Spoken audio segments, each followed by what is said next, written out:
Hello, this is the first of two podcasts that will take you through the key points about developments in German agriculture during World War One and the Weimar Republic and up to the outbreak of World War Two in 1939. Just a reminder that this is a breadth study topic that is part of the economy. So make sure that the notes are filed in the relevant section of your folder. Thank you to Catherine and to Arthur for your presentation on this last week. I'm producing this podcast not in any way a reflection on the quality of your presentation, which was excellent, but just really to make sure that you've got my own notes and the key points, and that you understand the key points from my own note. An important thing to remember with the breadth studies is that it is synoptic. When you sit the examination, the question on the examination paper will be a question that will cover literally 120 years. So you need to be able to see the big picture at all times, making connections from one time period to the next, very much focusing in on change. So as I go through this podcast, I'll try to sort of draw out those sort of some of those synoptic points. Okay, let's start off. So the first heading, German agriculture during World War One.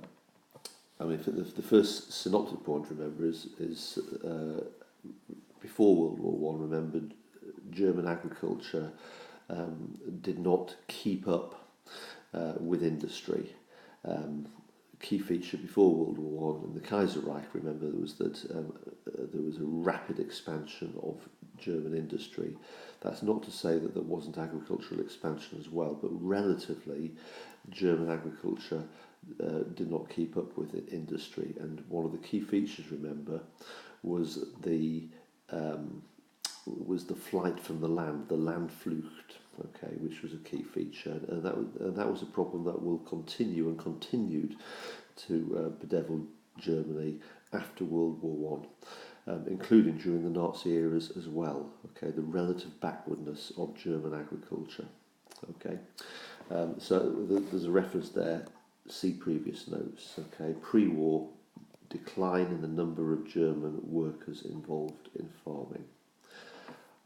During World War One, World War One had an overall negative impact on all aspects of the German economy, both industry and agriculture. We've looked at industry, but certainly in agriculture, many rural workers, peasants and farmers, were conscripted to go to the front line. Horses as well, a huge number of horses were taken to the front, and that obviously had a big impact on agriculture because remember, German agriculture was relatively backward, and so in terms of farming machinery, the farms' ploughs were pulled by horses, etc. Okay, so women and children manned the farms. And obviously, we've already mentioned the damaging turnip winter of 1916-17, that very, very harsh winter and the impact that had on the crops. So those are all sort of key features during the war. So as a result, food supplies were very limited during the war, especially from 1917. Okay, so with a shortage of food, you're going to get inflation. Prices will always increase if there is a shortage.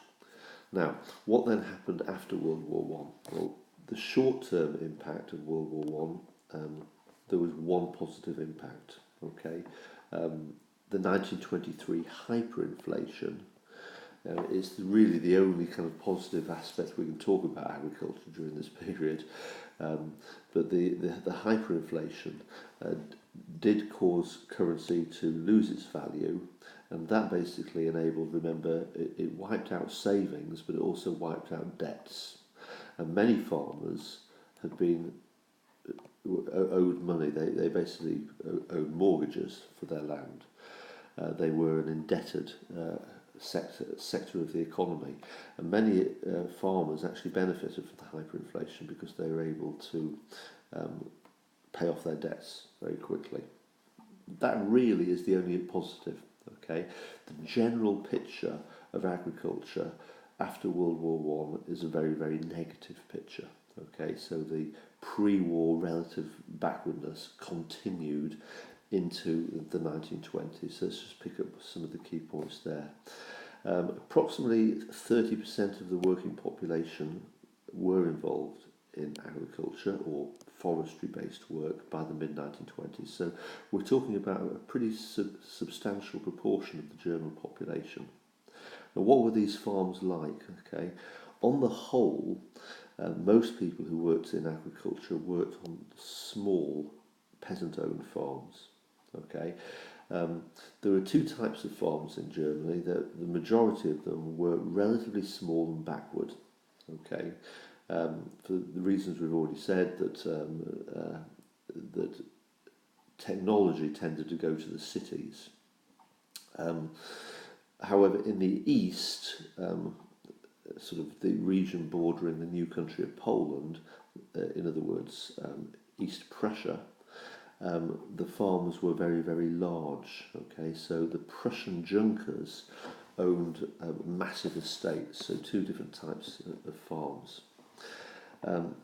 Now, during World War One, if you remember the KRA and the various price controls, the centralisation that happened, the control over the economy that happened during World War One, that pretty much continued after 1919, and that was another cause of discontent. Many peasants strongly resented the fact that the government in Berlin had tight controls over pricing and market mechanisms. Okay, it restricted their sort of freedom of manoeuvre as entrepreneurs. So again, I've made a reference, see previous notes, got to relate back to these previous topics. Don't just treat this section of the textbook in isolation. Okay, if you have to write about this in the exam, you need to make those synoptic connections. Okay, so the 1920s, generally speaking, with the exception of that 1923 hyperinflation, which benefited farmers, on the whole, the 1920s was a grim era for farmers, especially, you can see down the bottom, 1928 to 29, where a major crisis kicked in. We'll come on to that in a minute. But generally speaking, in the 1920s, German farmers did not experience the benefits of the economic growth of the golden era. Okay, so we've done about industry, and industry before World War One was boosted. Okay, the Kaiserreich obviously poured a lot of money into the economy and into cities, and obviously the expansion of cities was a key feature before World War One. And as we've seen with the previous presentation, in the 1920s, a key feature of the Weimar Republic was the expansion of industry, the Dawes Plan, etc. Okay, lots of American money coming in, boosting the German economy, but on the whole, it went to the urban sector, not to the agrarian sector. Okay, so that was a key feature. So therefore, relatively speaking, farms were backwards. Okay, you didn't see high technology in the countryside. You saw lots of high technology in the cities in the 1920s. We've mentioned Fordism, things like conveyor belt technology, lots of American ideas coming in. But on the whole, you saw those in the cities, not in the countryside. Okay, now, during World War One and certainly after World War One, many countries significantly expanded their agricultural production. So on a worldwide scale in the 1920s, there was an agricultural boom. That did not benefit German farming, because when you got an excess, when you got lots of food on the international market, then what basically happens is food becomes cheaper. That hit the German workers hard, because the German agricultural economy, lacking technology, was not able to sort of compete with world agricultural production. So German workers were hit hard, and so therefore the stab in the back myth Okay, politically, farmers tended to gravitate to the right wing, were very attracted by the stab in the back myth, which blamed international socialism and Jews for their problems.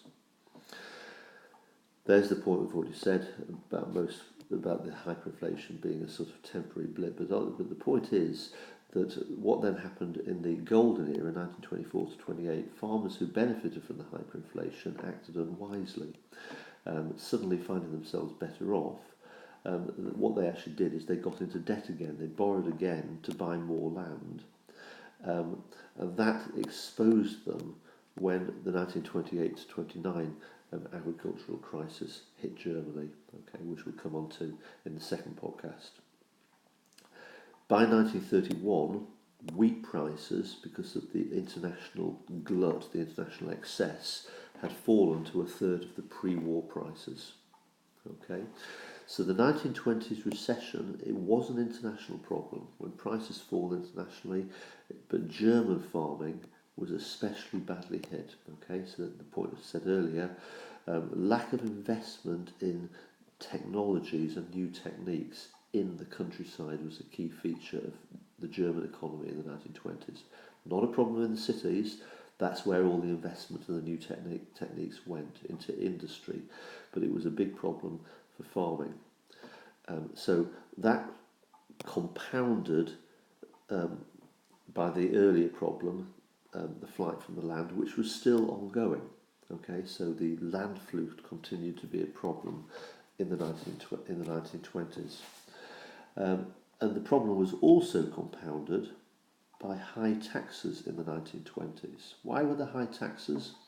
Well, remember, the Weimar Republic was a model of social democracy. It was the first genuine welfare state in the world. We've talked about the Bill of Rights, etc., etc. Well, because of that, to fund, for example, unemployment benefits and the 8-hour working day, etc., etc., that needed to be funded through taxation. So, on the whole, throughout the Weimar Republic, taxes were high to pay for the welfare benefit system that was set up to help the German people. And so, high taxation was a particular problem for the farmers because it compounded all of these additional problems that they were experiencing. Okay, so high taxes nearly 4 times higher in the Weimar era than in the Kaiserreich. Kind of implies that the government didn't care. Well, the government did. The government in the Weimar era did a lot to try to protect the farmers. They offered agricultural subsidies. They introduced protectionism. We've already talked about protectionism, so again there is a synoptic point.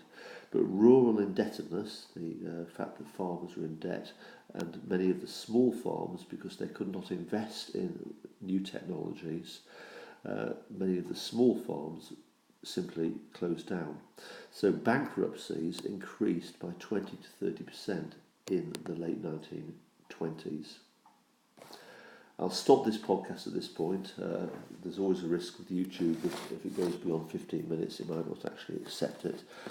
So I'll finish off this presentation in a second podcast. In the second podcast, we'll look at the crisis of 28 to 29, the Great Depression and agriculture in the Nazi era.